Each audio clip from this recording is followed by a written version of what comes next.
अस्सलाम वालेकुम स्टूडेंट्स। पिछली क्लास में हमने अकाउंटिंग साइकिल के इम्पोर्टेंट पोर्शन को कंप्लीट कर लिया, जिसमें हमने डेली ट्रांजैक्शंस की जर्नल जर्नल में पोस्टिंग, फिर लेजर में एंट्रीज की पोस्टिंग एंड देन हमने उससे ट्रायल बैलेंस बनाया। यहाँ तक तो हमने स्ट्रेट ट्रांजैक्शंस को इंटर करना सीखा। आज की क्लास में हम एक बहुत क्रिटिकल कॉन्सेप्ट पढ़ेंगे, जो है adjusting, reversal and correction entries. For example, salary अभी तक दी नहीं लेकिन पेबल हो चुकी है, या रेंट 3 महीने का एडवांस दिया है और अब 1 महीना एक्सपायर हो गया है। इंटरेस्ट अर्न है लेकिन रिसीव नहीं हुआ। तो इन सब एडजस्टमेंट को करने के लिए हम एडजस्टिंग एंट्रीज बनाते हैं, ताकि हमारा रिकॉर्ड अपडेट हो सके। ये कॉन्सेप्ट थोड़ा चैलेंजिंग है, लेकिन हम स्टेप बाय स्टेप इसे समझेंगे इन अ इजी वे। तो लेट्स स्टार्ट। एडजस्टिंग एंट्रीज वो जनरल एंट्रीज हैं जो अकाउंटिंग पीरियड के एंड पर पास की जाती हैं, ताकि फाइनेंशियल स्टेटमेंट्स एक्यूरेट और कंप्लीट हो सके। In simple word, adjusting entries वो करेक्शन और अपडेट्स हैं जो यूजुअली पीरियड एंड पर की जाती हैं, बट बीच में भी अगर ज़रूरत हो तो। ये एक्रूअल बेसिस फॉलो करती हैं और बेसिक पर्पस इनका बिजनेस की ट्रू पिक्चर दिखाना होता है। नाउ वी डिस्कस के why do we need adjustment. तो सबसे पहले पहली प्रॉब्लम, कुछ एक्सपेंसेस इंकर हो चुके हैं लेकिन पेड नहीं हुए। फॉर एग्जांपल, दिसंबर की सैलरी जनवरी में पे करेंगे। इशू हियर इज डेट कि दिसंबर का एक्सपेंसेस में इसे इंक्लूड करना चाहिए था, but we haven't. Problem two, कुछ इनकम अर्न हो चुकी है लेकिन रिसीव नहीं हुई अब तक। फॉर एग्जांपल, इंटरेस्ट अर्न है लेकिन बैंक ने अभी क्रेडिट नहीं किया तो हमारे अकाउंट में। तो इशू हियर इज डेट, दिसंबर की इनकम में क्या इसे अकाउंट होना चाहिए। प्रॉब्लम थ्री, एडवांस पेमेंट की है जो मल्टीपल पीरियड्स को कवर करती है। फॉर एग्जांपल, 1 ईयर का इंश्योरेंस एडवांस में पे किया है। इशू हियर इज डेट कि हर मंथ का पोर्शन एक्सपेंसेस में लेना चाहिए कि नहीं। प्रॉब्लम चार, एसेट्स की वैल्यू कम हो रही है यूसेज से। फॉर एग्जांपल, मशीनरी पुरानी हो रही है। तो इशू इसका ये है कि क्या हमें डेप्रिसिएशन रिकॉर्ड करना चाहिए, एंड डेप्रिशिएट का मतलब एसेट्स की वैल्यू में कमी। एंड इन सब इशू की सोल्यूशन है एडजस्टिंग एंट्रीज। एडजस्टिंग एंट्रीज समझने के लिए पहले हमें अकाउंटिंग एंट्रीज करने का बेस्ट कॉन्सेप्ट क्लियर होना चाहिए, जो है एक्रूअल बेसिस या कैश बेसिस अकाउंटिंग। इन दोनों अकाउंटिंग कॉन्सेप्ट का main difference recording of expenses and revenue है। तो सबसे पहले, what is cash basis of accounting. तो इसमें रेवेन्यू तब रिकॉर्ड करते हैं जब कैश रिसीव हो, और एक्सपेंसेस तब रिकॉर्ड करते हैं जब कैश पे करते हैं। यानी ऑल ट्रांजैक्शंस की रिकॉर्डिंग तब होती है जब वो पूरी तरह से कंप्लीट हो जाए। फॉर एग्जांपल, दिसंबर में वर्क किया बट पेमेंट जनवरी में मिली, तो as per cash basis revenue जनवरी में रिकॉर्ड होगा। और ये concept normally use by very small companies, individuals and for simple record keeping. It has some limitation, यानी ट्रू पिक्चर नहीं मिलती हमें, और पीरियड का सही प्रॉफिट एंड लॉस भी पता नहीं चलता। अब हम बात करते हैं एक्रूअल बेसिस ऑफ अकाउंटिंग की। इसमें रेवेन्यू तब रिकॉर्ड करते हैं जब अर्न हो, और एक्सपेंसेस भी तब रिकॉर्ड करते हैं जब वो इंकर हो, यानी transaction actually took place but not completed yet. For example, दिसंबर में वर्क किया लेकिन पेमेंट जनवरी में मिलेगी। As per accrual basis revenue दिसंबर में ही रिकॉर्ड होगा, क्योंकि अर्न ये दिसंबर में हुआ है। And normally use by all companies, legally required है, प्रोफेशनल बिजनेसेस, और अकाउंटिंग स्टैंडर्ड की प्रैक्टिस भी यही है। इसके बेनिफिट्स हैं, it provide true financial position of the company, ये proper matching of revenues and expenses भी बताता है, एंड हमें एक्यूरेट प्रॉफिट लॉस की पोजीशन भी देता है। One more thing, it's work on matching principle too, यानी एक्सपेंसेस को उस पीरियड में रिकॉर्ड करें जिस पीरियड के रेवेन्यूज को वो अर्न करने में हेल्प कर रहा है। फॉर एग्जाम्पल, दिसंबर में गुड्स बेचे हैं, और उस गुड्स को प्रोड्यूस करने के लिए जो एक्सपेंसेस हमारे हुए हैं, जैसे दिसंबर में रिकॉर्ड होने चाहिए, चाहे पेमेंट हम कभी भी करें। यानी ये एक्सपेंसेस को उसके रिलेवेंट रेवेन्यू से मैच भी करता है, और ये this is the foundation of adjusting entries. Some comparison for you to thoroughly understanding the both concept. अब सिचुएशन है, सबसे पहले कैश बेसिस की बात करते हैं कि salary earn at December 31 and paid on January 5। As per cash basis जनवरी में एक्सपेंस रिकॉर्ड होंगे, और एज पर एक्रूअल बेसिस ये एक्सपेंसेस दिसंबर में रिकॉर्ड होंगे। Work done on December 28 and payment receive on Jan 10 as per cash basis ये जनवरी में एंट्री रिकॉर्ड होगी, but as per accrual basis this entry should be recorded on December. So now you understand that adjusting entries is equal to accrual basis को implement करने का tool. अब आपकी base बन गई है to understand the adjusting entries. तो adjusting entries की 5 टाइप्स होती हैं. नंबर 1 accrued revenues यानी income earned but not received yet. For example interest earn कर लिया है पर अभी अकाउंट में नहीं आया. सर्विस प्रोवाइड कर ली है बट पेमेंट पेंडिंग है. रेंट जो टेनेंट को देना है लेकिन अभी तक नहीं दिया.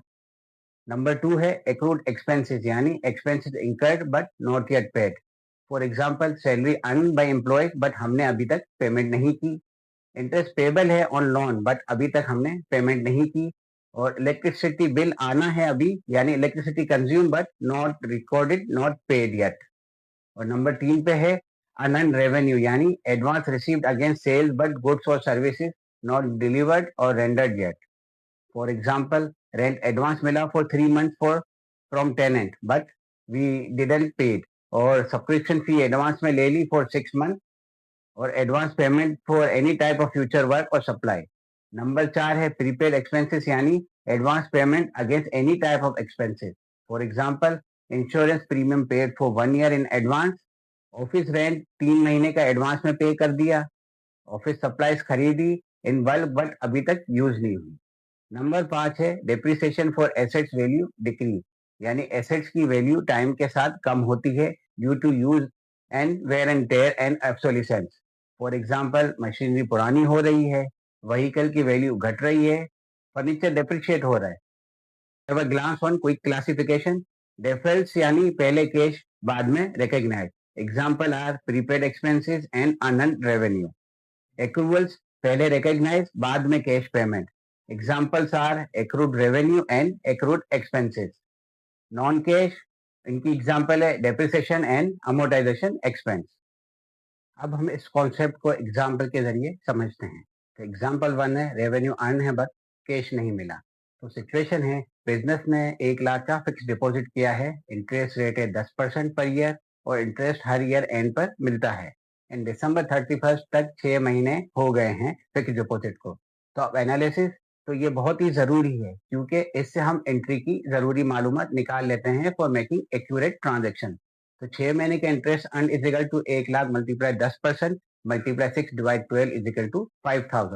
कैश नहीं मिला इसका अभी तक क्योंकि बैंक ने हमें एडजस्टमेंट दी नहीं है क्योंकि वो एडजस्टमेंट देगी हमें फाइनेंशियल ईयर क्लोजिंग के बाद. बट ये अर्न हो चुका है और हेंस ये should be recorded in income. तो it's adjusting entry will be at December 31. Accrued interest receivable debit होगा 5000 से और इंटरेस्ट इनकम में यहाँ पर हम क्रेडिट करेंगे 5000 से. बट ये नॉट रिसीव्ड येट. तो इसके इफेक्ट्स होंगे ट्रायल बैलेंस में. रेवेन्यू हेड में एक सब हेड खोलेंगे हम इंटरेस्ट इनकम का और वहां पर हम 5000 से इसको शो करवाएंगे और ट्रायल बैलेंस में ही करंट एसेट्स हेड में एक्रूड इंटरेस्ट रिसीवेबल 5000 से शो होगा प्लस में. और जब ये एक्चुअली रिसीव हो जाएगी हमें पेमेंट तो बैंक के कैश अकाउंट को हम डेबिट करेंगे 5000 से और एक्रूड इंटरेस्ट रिसीवेबल को हम क्रेडिट करेंगे 5000 से. तो अब एग्जांपल 2 सर्विस रेवेन्यू अर्न्ड. अब इसकी सिचुएशन है बिजनेस ने दिसंबर में कंसल्टेंसी सर्विसेज दी. फीस उसकी 30,000 पर मंथ है और क्लाइंट ने अभी पेमेंट नहीं की और हमने इनवाइसेस सेंड कर दी हैं. इस analysis here is service provided हो चुकी हैं मीन रेवेन्यू अर्न्ड और पेमेंट पेंडिंग है बट रेवेन्यू रिकॉग्नाइज करना है यहाँ पर हमें. और एडजस्टेड एंट्री इसकी होगी December 31 पे. अकाउंट रिसीवेबल डेबिट होगा 30,000 से और सर्विस रेवेन्यू क्रेडिट होगा 30,000 से. और इसके जो इफेक्ट्स होंगे वो होंगे रेवेन्यू दिसंबर में रिकॉर्ड हुआ एंड एसेट्स यानी रिसीवेबल हैज इंक्रीज. अब एग्जांपल 3 है रेंट रिसीवेबल और इसकी सिचुएशन है बिजनेस ने प्रॉपर्टी रेंट पर दी है और मंथली रेंट ₹15,000 और टेनेंट ने दिसंबर का रेंट नहीं दिया अभी तक और इसकी पेमेंट होगी 5 जनवरी को एक्सपेक्टेड है. तो analysis here is December expire हो गया मींस रेंट अर्न. कैश नहीं मिला but income should be book. तो adjusted entry at December 31 will be rent receivable के अकाउंट को हम डेबिट करेंगे 15,000 से और रेंट इनकम के अकाउंट को हम क्रेडिट करेंगे 15,000 से. और जब रेंट की पेमेंट मिलेगी then entry will be cash और बैंक डेबिट होगा 15,000 से और रेंट रिसीवेबल क्रेडिट होगा 15,000 से. अब हम समझते हैं एक्रूड एक्सपेंसेस को, यानी एक्सपेंसेस इंकर हो चुके हैं बट पेमेंट नहीं हुई उसकी। तो सिचुएशन है, कंपनी के 5 एम्प्लॉइज हैं और मंथली सैलरी पर पर्सन है 20,000। So total monthly salary will be 100,000। अब दिसंबर की सैलरी जो है वो 5 जनवरी को दी जाएगी और अकाउंटिंग ईयर हमारा दिसंबर 31 को एंड हो रहा है। तो इसकी एनालिसिस कुछ इस तरीके से है कि एम्प्लॉइज ने दिसंबर में वर्क किया, तो एक्सपेंसेस दिसंबर से ही रिलेट करता है और पेमेंट इसकी चाहे जब भी हो। तो इसकी एडजस्टिंग एंट्री दिसंबर 31 को ये होगी, सैलरी एक्सपेंस को हम डेबिट करेंगे 1 लाख से और सैलरी पेबल को हम क्रेडिट करेंगे 1 लाख से, with narration being salary for December payable in January, and its effect will be expense increase होंगे 1 लाख से और सैलरी पेबल यानी लाइबिलिटी इंक्रीज होगी 1 लाख से। एंड जब एक्चुअली इसकी पेमेंट होगी जनवरी 5 या whatever the date will be, तो इसकी entry will be salary payable debit करेंगे हम लाख से और कैश या बैंक को हम क्रेडिट करेंगे 1 लाख से। Example 3, utility bills payable. तो सिचुएशन है, दिसंबर का इलेक्ट्रिसिटी बिल अभी आया नहीं, एस्टिमेटेड अमाउंट है 8,000 जो कि पिछले 6 महीनों का बिलिंग एवरेज है। तो बिल जनवरी में आएगा और पेमेंट भी ऑब्वियसली जनवरी में हम करेंगे। तो इसकी एनालिसिस है, दिसंबर में इलेक्ट्रिसिटी यूज हुई तो एक्सपेंसिव दिसंबर का है और बिल और पेमेंट दोनों नेक्स्ट मंथ होगी। तो इसकी एडजस्टेड एंट्री हम दिसंबर 31 पे बनाएंगे। इलेक्ट्रिसिटी एक्सपेंस को हम डेबिट करेंगे 8,000 से और यूटिलिटीज पेएबल या अकाउंट पेएबल को हम क्रेडिट करेंगे 8,000 से। नोट, जब एक्चुअल बिल आया और अगर अमाउंट डिफरेंट हुई तो करेक्शन एंट्री बनेगी, या तो इस एंट्री को हम पूरा रिवर्स करेंगे या हम डिफरेंस की एंट्री पोस्ट करेंगे। अब हम बात करते हैं थर्ड टाइप ऑफ एडजस्टमेंट यानी अनअर्न्ड रेवेन्यू की। इसमें कैश पहले रिसीव हो जाता है बट सर्विसेज या प्रोडक्ट फ्यूचर डेट में प्रोवाइड की जाती हैं। इनिशियली ये लाइबिलिटी है क्योंकि प्रोवाइड करनी है हमने अभी सर्विसेज या गुड्स, एंड पीरियड एंड पर जितना अर्न कर लिया वो रेवेन्यू में ट्रांसफर हो जाएगा और बाकी लाइबिलिटी में रहेगा। इसी एग्जाम्पल को देखते हैं हम पहले, रेंट एडवांस रिसीव। और उसकी सिचुएशन है, बिजनेस ने प्रॉपर्टी रेंट पर दी है, जनवरी 1 को 9 महीने का रेंट एडवांस में मिला है यानी 90,000 रुपए और मंथली रेंट है उसका 10,000। जून 30 तक 6 महीने कंप्लीट हो गए यानी half year has been use. इसकी इनिशियल एंट्री जो बनेगी, कैश डेबिट होगा 90,000 से और अनअर्न्ड रेंट इनकम क्रेडिट होगी 90,000 से, and it's narration will be 9 month rent received in advance and analysis on June 30 होगा इसका कि 6 महीने एक्सपायर हो गए हैं फ्रॉम जैन टू जून। ये अब अर्न रेवेन्यू है यानी 6 महीने का रेवेन्यू अर्न है, तो सो अब हमने ट्रांसफर करना है इसको लाइबिलिटी से रेवेन्यू में और इसकी एडजस्ट एंट्री हम बनाएंगे 30 जून को यानी after 6 month unearned rent income को हम डेबिट कर देंगे 60,000 से और रेंट इनकम को क्रेडिट कर देंगे। यानी इसके इफेक्ट्स इस तरीके से होंगे कि लाइबिलिटी को हम डिक्रीज करेंगे यानी अनअर्न्ड रेंट को, एंड रेवेन्यू को हम इंक्रीज करेंगे यानी रेंट इनकम को। Example 2, subscription advances. इसकी सिचुएशन है, मैगजीन सब्सक्रिप्शन 12,000 की 1 साल की हमने रिसीव कर ली ऑन जुलाई 1 और ईयर एंड है हमारा दिसंबर 31 यानी 6 महीने की सर्विसेज कंप्लीट हो गई है। तो इसकी इनिशियल एंट्री जो हमने बनाई थी जुलाई 1 को, उसमें था कैश डेबिट था 12,000 से और अनअर्न्ड सब्सक्रिप्शन रेवेन्यू क्रेडिट था 12,000 से, एंड इट्स एडजस्टिंग एंट्री जो दिसंबर 31 को बनाएंगे आफ्टर कंप्लीशन ऑफ 6 मंथ जिसमें हमने 6,000 अर्न कर लिए। तो अनंत सब्सक्रिप्शन रेवेन्यू को हम डेबिट करेंगे 6,000 से एंड सब्सक्रिप्शन रेवेन्यू को हम साथ ही क्रेडिट कर देंगे 6,000 से। और बैलेंस शीट पे जो इसके इफेक्ट आएंगे दिसंबर 31 में, अनंत सब्सक्रिप्शन रेवेन्यू है यानी जो लाइबिलिटी का बैलेंस बच जाएगा अब 6,000 पे, मतलब 6 महीने का रिमेनिंग का बैलेंस बचेगा और बाकी 6,000 रुपये हमारा रेवेन्यू इनकम में काउंट हो जाएगा। एग्जाम्पल 3 है advance payment for services. Situation is, consulting firm को एडवांस रुपीज 50,000 मिले और 5 मंथ का कॉन्ट्रैक्ट है यानी 10,000 per month, receive on October 1 and December 31 तक 3 मंथ कंप्लीट हो चुके। तो इनिशियल एंट्री जो इसकी बनी थी वो था कैश डेबिट था 50,000 से एंड अनंत सर्विस रेवेन्यू जो का अकाउंट था वो 50,000 से क्रेडिट था और इसकी एडजस्टिंग एंट्री जो अब हम बनाएंगे दिसंबर 31 को यानी after completion of 3 months October, November and December is equal to 10,000 multiply 3 is equal to rupees 30,000।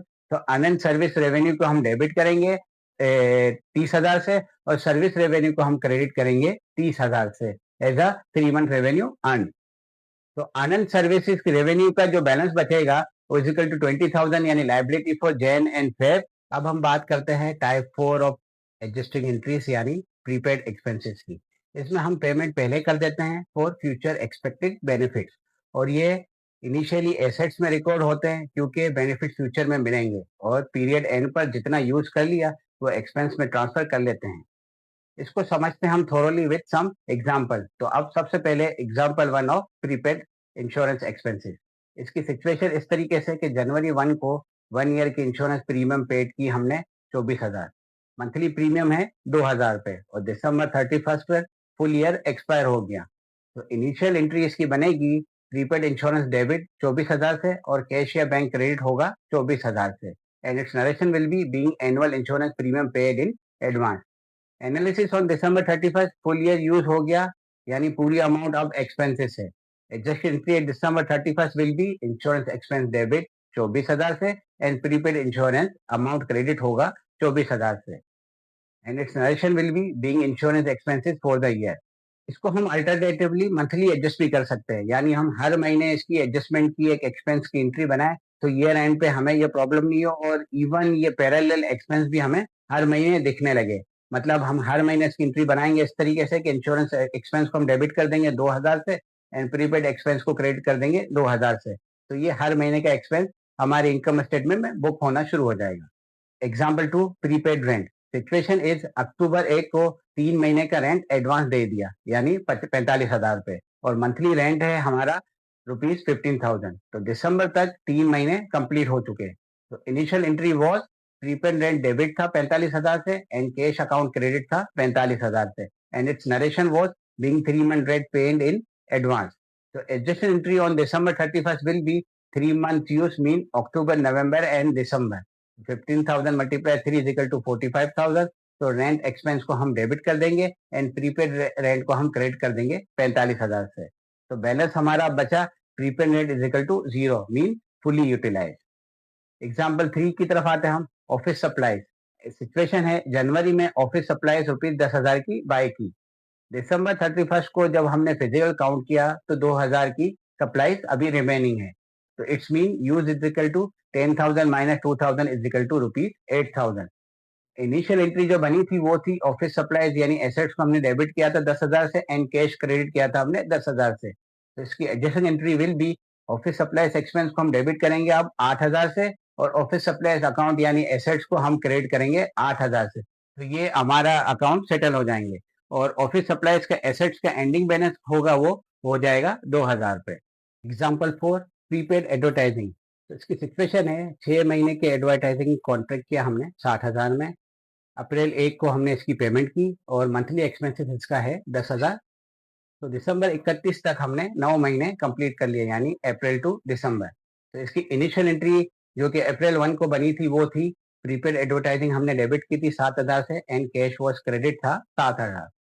अब 9 महीने कंप्लीट हो गए, it's mean 10,000 multiply 9 is equal to ₹90,000 all use.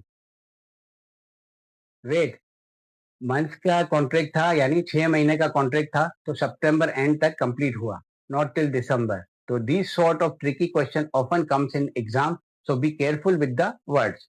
And correct calculation इसकी है 6 महीने मतलब अप्रैल से सितंबर is equal to ₹60,000 all use by सितंबर 30। तो entry should have been made at सितंबर 30।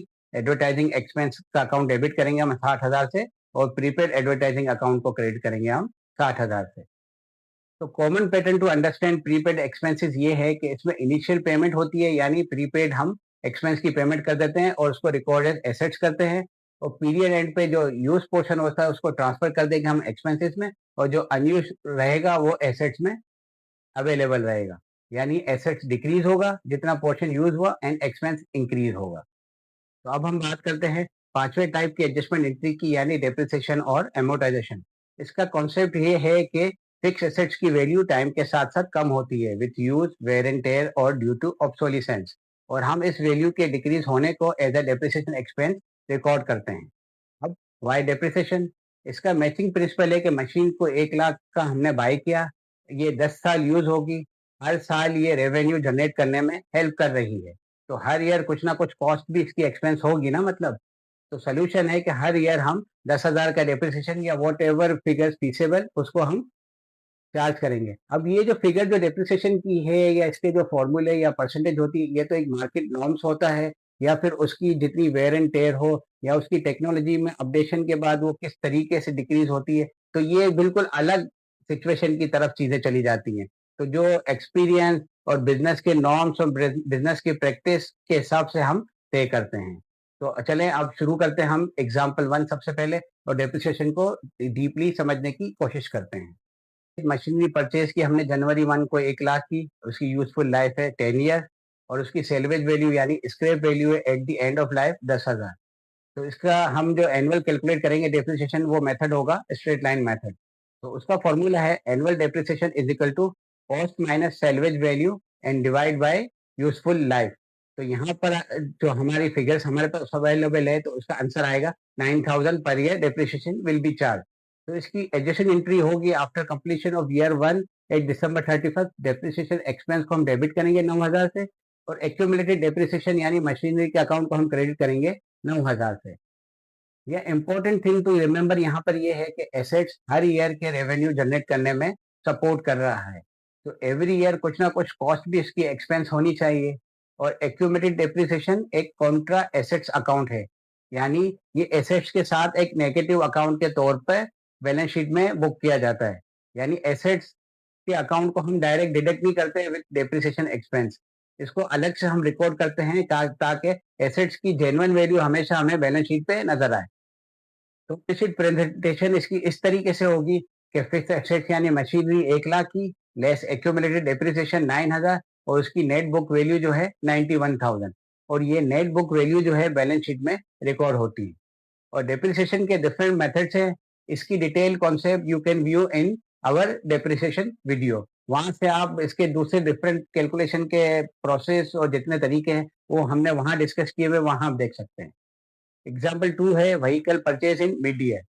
सिचुएशन इज व्हीकल परचेज हमने जुलाई 1 को की 6 लाख रुपए की और डेप्रिसिएशन रेट है 20% पर एनम।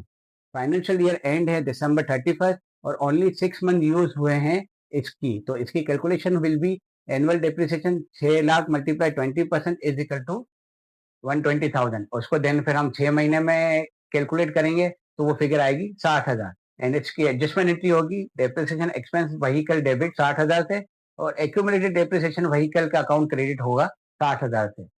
तो key take away from here is कि depreciation is a non cash expense और accumulated depreciation is contra assets account.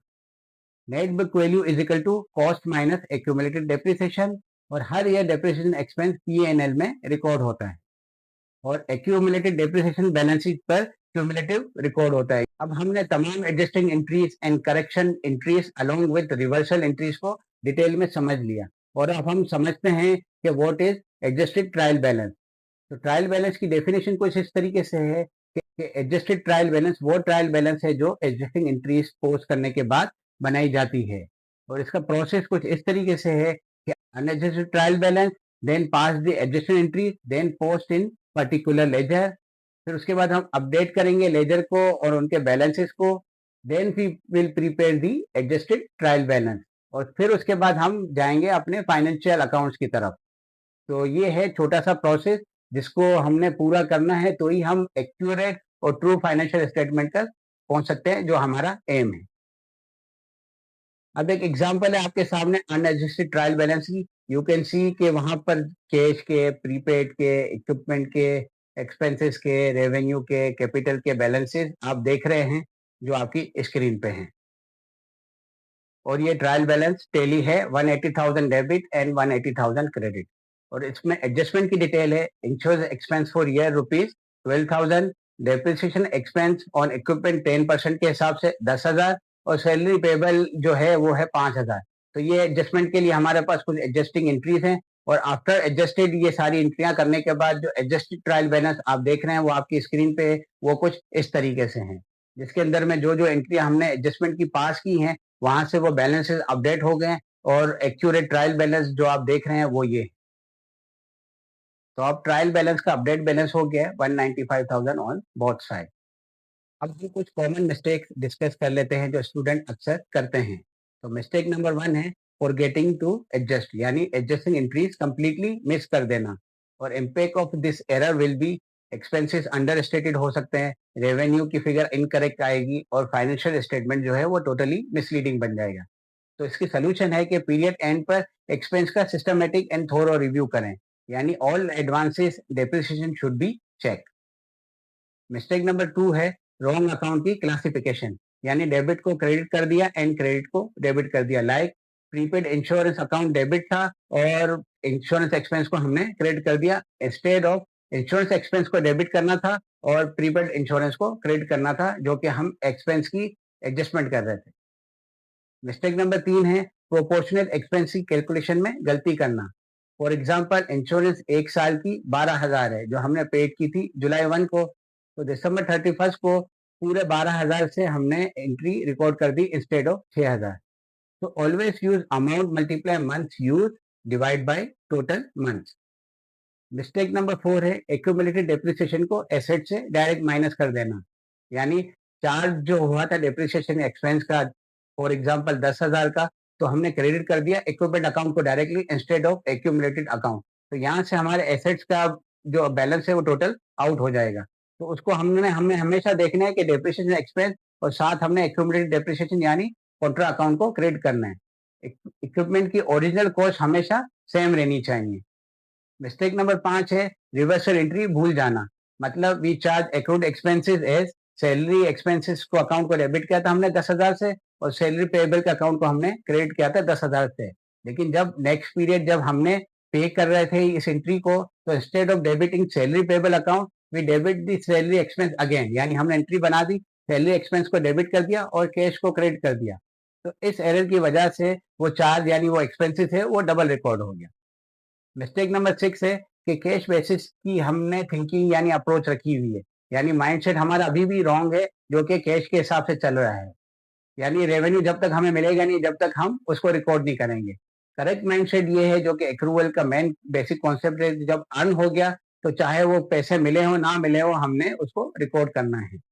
Now let me give you some professional tips. तो tip number 1, better practice monthly adjustment instead of waiting for year end for adjustment, यानी do monthly adjustment. Tip number 2, adjustment worksheet बनाएं, make list of all possible adjustment and track it each month. Tip number 3, supporting documentation, यानी हर adjustment के लिए make calculation sheet बनाएं और attach करें supporting documents for future references. For example insurance adjustment के लिए you should have policy copy, payment receipt and calculation details for adjusting entry. Tip number 4, understand, don't memorise, यानी रट्टा लगाने से अच्छा है कि लॉजिक समझें कि why is this assets, why is this liability and dig deep for accrual concept. Tip number 5, practice practice practice, different scenario और डिफरेंट वैरायटी को आपने एंट्री बनाना, लाइक मिड ईयर की परचेजेस, पार्शियल पीरियड्स की adjustment, different payment terms, different reversal terms and different reversal entries, यानी multiple adjustments के आप question करेंगे तो ये आपका हुनर और पक्का होता जाएगा। And tip number 6, review previous period, compare with last year as usually same adjustment need होती है हर साल में and mark for any new item. आज की क्लास यहाँ कंप्लीट होती है। आज की क्लास की समरी कुछ इस तरीके से है। Adjusting entries is equal to period end पर एक्यूरेसी के लिए entries, accrual versus cash basis का कॉन्सेप्ट हमने देखा, यानी accrual is equal to earn या इंकर होने पर recording and cash basis is equal to when transaction को totally completed. 5 types of adjustment हमने देखी। Number 1, accrued revenue earn not receive. Number 2, accrued expenses incurred not paid, unearned revenue received not earned. चौथा type prepaid expenses paid not use and fifth type depreciation assets value decrease.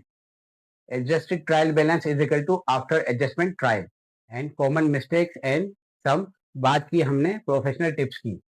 अगर video helpful रही हो तो like करें and please subscribe the channel. Next topic हमारा होगा financial statements. तो comments में अपने डाउट शेयर करें and share with your friends. तो स्टूडेंट्स याद रखिए, एडजस्टिंग एंट्री से फाइनेंशियल स्टेटमेंट्स की सोल आती है। ये टेक्निकल लगता है लेकिन बहुत लॉजिकल है। एक्रूवल कॉन्सेप्ट स्ट्रॉन्ग करो तो सब क्लियर हो जाएगा। नेक्स्ट क्लास में हम इनकम स्टेटमेंट और बैलेंस शीट प्रिपेयर करना और एडजस्टिंग एंट्री के साथ सीखेंगे। तब तक प्रैक्टिस करते रहें। अल्लाह हाफिज, keep learning and keep growing. Thank you.